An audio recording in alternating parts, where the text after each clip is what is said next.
राधे राधे दोस्तों, जय श्रीमन नारायण, जय श्री राधे, हर हर महादेव। आज मैं आपको 16 सोमवार का व्रत, पूजा विधि और व्रत कथा सुनाने जा रही हूँ। 16 सोमवार का व्रत दाम्पत्य जीवन की खुशहाली के लिए और मनपसंद जीवन साथी पाने के लिए किया जाता है। ऐसी मान्यता है कि 16 सोमवार के व्रत का आरंभ श्रावण मास से करें तो यह और भी फलदायी होता है। पौराणिक मान्यताओं में बताया गया है कि 16 सोमवार का व्रत रखने का आरंभ सबसे पहले मां पार्वती ने स्वयं किया था और उनकी कड़ी तपस्या और व्रत के सुप्रभाव की वजह से उन्हें भगवान शिव पति के रूप में प्राप्त हुए थे। आज मैं आपको बताने जा रही हूँ इस व्रत को करने के फायदे और व्रत की विधि।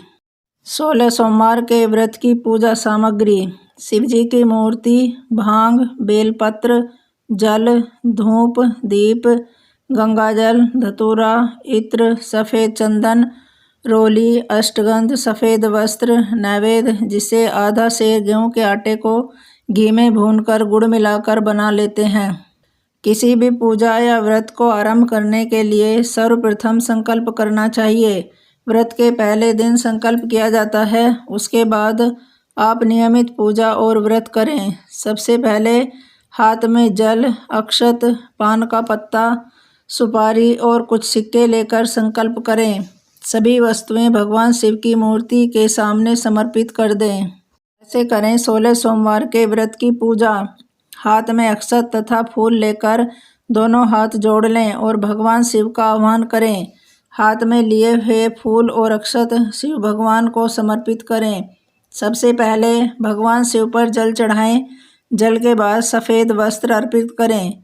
सफ़ेद चंदन से भगवान को तिलक लगाएं एवं तिलक पर अक्षत लगाएं। सफ़ेद पुष्प, धतूरा, बेलपत्र, भांग एवं पुष्पमाला अर्पित करें। अष्टगंध, धूप अर्पित कर दीप जलाएं। भगवान को भोग के रूप में ऋतुफल या बेल और नैवेद्य अर्पित करें। 16 सोमवार के व्रत की कथा। एक बार शिवजी और माता पार्वती मृत्युलोक पर घूम रहे थे। घूमते घूमते वो विदर्भ देश के अमरावती नामक नगर में आए। उस नगर में एक सुंदर शिव मंदिर था, इसलिए महादेव जी पार्वती जी के साथ वहाँ रहने लग गए। एक दिन बातों बातों में पार्वती जी ने शिवजी को चौसर खेलने को कहा। शिवजी राजी हो गए और चौसर खेलने लग गए। उसी समय मंदिर का पुजारी दैनिक आरती के लिए आया। पार्वती ने पुजारी से पूछा, बताओ हम दोनों में चौसर में कौन जीतेगा?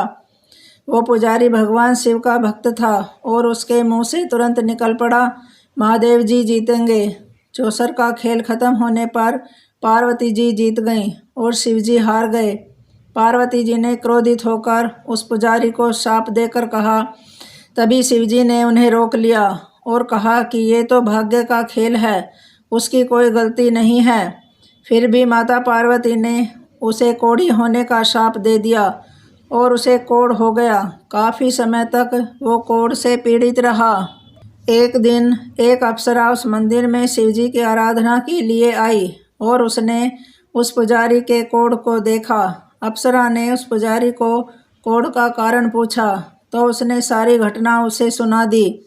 अप्सरा ने उस पुजारी को कहा, तुम्हें इस कोढ़ से मुक्ति पाने के लिए 16 सोमवार व्रत करना चाहिए। उस पुजारी ने व्रत करने की विधि पूछी। अप्सरा ने बताया कि सोमवार के दिन नहा धोकर साफ कपड़े पहन लेना और आधा किलो आटे से पंजीरी बना लेना। उस पंजीरी के 3 भाग करना। प्रदोष काल में भगवान शिव की आराधना करना। इस पंजीरी के 1/3 हिस्से को आरती में आने वाले लोगों को प्रसाद के रूप में देना। इस तरह 16 सोमवार तक यही विधि अपनाना। 17वें सोमवार को 1/4 गेहूं के आटे से चूरमा बना देना और शिवजी को अर्पित कर लोगों में बांट देना।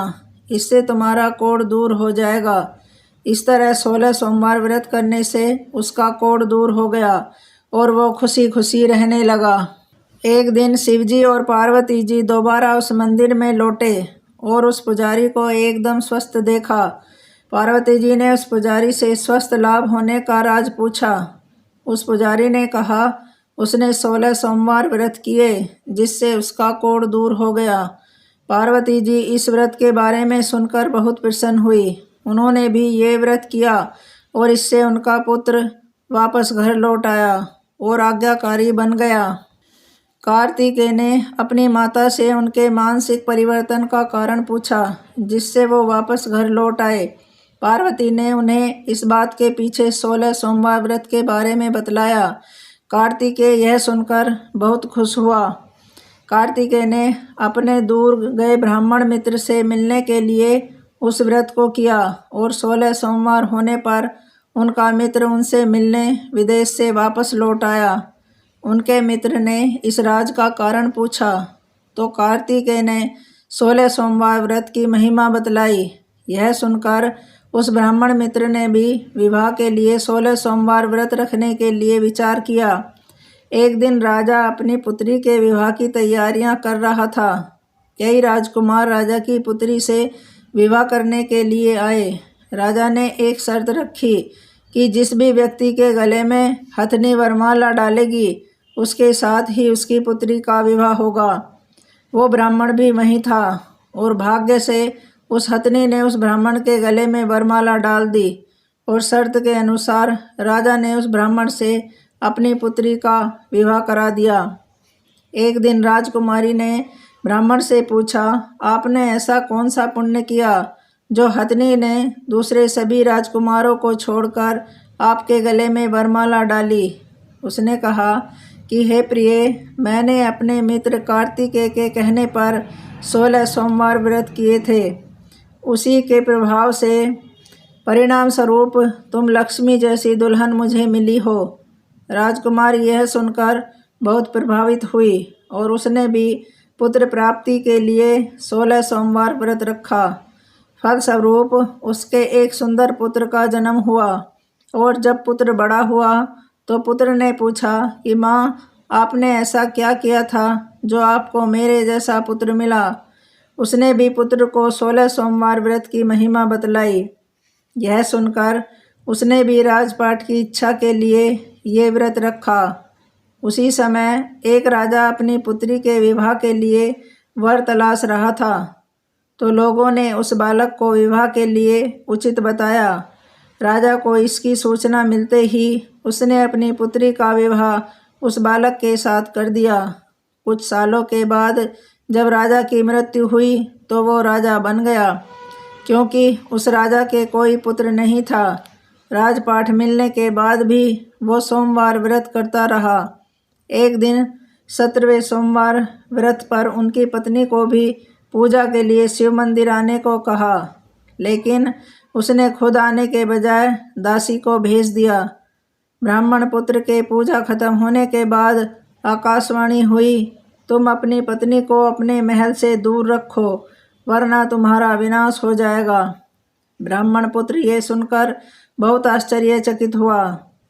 महल वापस लौटने पर उसने अपने दरबारियों को भी ये बात बतलाई, तो दरबारियों ने कहा कि जिसकी वजह से ही उसे राजपाट मिला है वो उसी को महल से बाहर निकालेगा।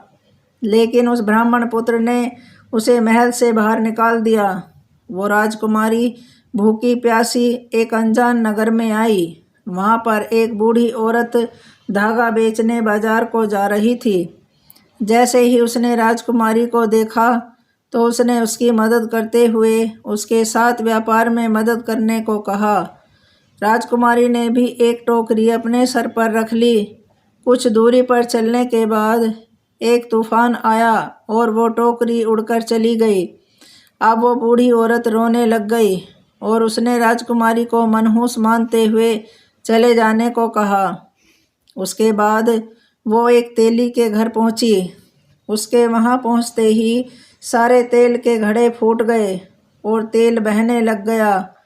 उस तेली ने भी उसे मनहूस मानकर उसको वहां से भगा दिया। उसके बाद वो एक सुंदर तालाब के पास पहुंची और जैसे ही पानी पीने लगी उस पानी में कीड़े चलने लगे और सारा पानी धुंधला हो गया। अपने दुर्भाग्य को कोसते हुए उसने गंदा पानी पी लिया और पेड़ के नीचे सो गई। जैसे ही वो पेड़ के नीचे सोई उस पेड़ की सारी पत्तियां झड़ गईं। अब वो जिस पेड़ के पास जाती उसकी पत्तियां गिर जाती थीं। ऐसा देखकर वहाँ के लोग मंदिर के पुजारी के पास गए। उस पुजारी ने उस राजकुमारी का दर्द समझते हुए उससे कहा, बेटी, तुम मेरे परिवार के साथ रहो, मैं तुम्हें अपनी बेटी की तरह रखूँगा, तुम्हें मेरे आश्रम में कोई तकलीफ़ नहीं होगी। इस तरह वह आश्रम में रहने लग गई। अब वो जो भी खाना बनाती या पानी लाती उसमें कीड़े पड़ जाते। ऐसा देखकर वो पुजारी आश्चर्यचकित होकर उससे बोला, बेटी, तुम पर ये कैसा कोप है जो तुम्हारी ऐसी हालत है। उसने वही शिव पूजा में ना जाने वाली कहानी सुनाई। उस पुजारी ने शिव जी की आराधना की और उसको 16 सोमवार व्रत करने की सलाह दी, जिससे उसे ज़रूर राहत मिलेगी। उसने 16 सोमवार व्रत किया और 17वें सोमवार पर ब्राह्मण पुत्र उसके बारे में सोचने लगा, वह कहाँ होगी, मुझे उसकी तलाश करनी चाहिए। इसलिए उसने अपने आदमी भेजकर अपनी पत्नी को ढूंढने को कहा।